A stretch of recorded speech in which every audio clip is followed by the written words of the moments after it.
Gensa Gopi seri 60 Dewi Kunti sayembara pilih. Sementara itu kegemparan terjadi di arena perkelahian. Selagi Raden Norosomo diajar oleh para peserta sayembara yang puluhan jumlahnya itu. Tiba-tiba dari tubuhnya muncul raksasa bajang kerdil yang menyeramkan dan ganas. Ia menyerang para pengeroyok Raden Norosomo. Ketika salah seorang berhasil melukai raksasa bajang itu, yang terjadi justru raksasa yang hanya satu itu, kemudian menjadi dua. Dan jika raksasa kerdil itu dilukai, maka akan menjadi berlipat. Kejadian yang demikian terus berlanjut sehingga jumlah raksasa kerdil menjadi berlipat-lipat melebihi jumlah para pengeroyok. Para penonton berlarian tunggang langgang, ngeri melihat raksasa yang gegirisi dan jumlahnya semakin banyak itu. Mereka khawatir menjadi sasaran amuan para raksasa, sehingga saling bertubrukan, berjatuhan di rerumputan. Bahkan banyak yang ngoplok terkencing-kencing tidak bisa berlari, melangkah pun tidak bisa, pingsan. Resi Drwoso di atas dahan beringin tertegun, melihat ajian yang dikeluarkan oleh Raden Norosomo itu. Haji Condrobirowo, gumamnya. Ia tahu betul bahwa ajian itu termasuk ajian yang sangat langka. Sepertinya hanya Bagawan Bagaspati sahabatnya yang memilikinya. Ia memang belum mendengar kalau Raden Norosomo telah mewarisi ajian itu. Dan belum tahu juga bahwa Bagawan Bagaspati telah terbunuh oleh Raden Norosomo, menantunya sendiri.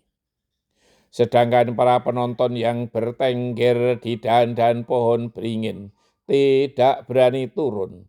Mereka berusaha berpegangan semakin erat agar tidak terjatuh karena ketakutan. Dewi Madrim tidak mengetahui apa yang terjadi dengan kakaknya, Raden Norosomo. Namun ia melihat para penonton yang memenuhi alun-alun itu berlarian tunggang langgang. Ia pun ngeri melihat raksasa-raksasa yang menyeramkan, yang jumlahnya tak terhitung. Ia tidak tahu harus lari kemana. Akhirnya ia berlindung di balik Raden Pandu Dewonoto yang sebelumnya pernah ia kenal. Prabu Mandratpati, ayahnya memang bersahabat dengan Prabu Kresna Dipoyono atau Bagawan Abiyasa. Dengan senang hati Raden Pandu Dewonoto melindungi Dewi Madrim. Apa yang terjadi, Kakang Semar? Pertanyaan Raden Pandu Dewonoto yang belum mengetahui bahwa Raden Norosomo mampu mengeluarkan raksasa-raksasa kerdil. Hehehe, tenang saja Gus, tidak usah takut. Aku tahu betul dengan ajian itu, jawab Ki Lurah Semar menenangkan. Sedangkan Dewi Kunti dan Prabu Kunti bojo keheranan melihat dan mendengar para penonton berlarian ketakutan bubar menyelamatkan diri. Apa yang terjadi, Romo Prabu? Belum sempat sang Prabu Kunti bojo menjawab. Seorang prajurit penghubung telah melaporkan apa yang terjadi di alun-alun. Aji Condrobirowo, gumam Prabu Kunti bojo. Karena ia pun mengenal ajian itu milik Resi Bagaspati.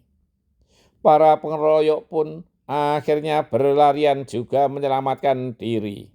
Mereka tidak ada yang mampu melawan keganasan raksasa-raksasa kerdil itu. Di sudut alun-alun terjadi hal yang lucu. Ketika Bagong sedang bermain-main dengan beberapa raksasa kerdil itu, mereka diajak bermain gobak sodor yang menggelikan. Para penonton yang masih di atas dahan beringin sempat menyaksikan, lupakan rasa takutnya, justru ikut tertawa terhibur. Bersambung. Kasar dilawan dengan kasar bisa bubar. Kasar dilawan senda gurau, akibatnya justru gelak tawa.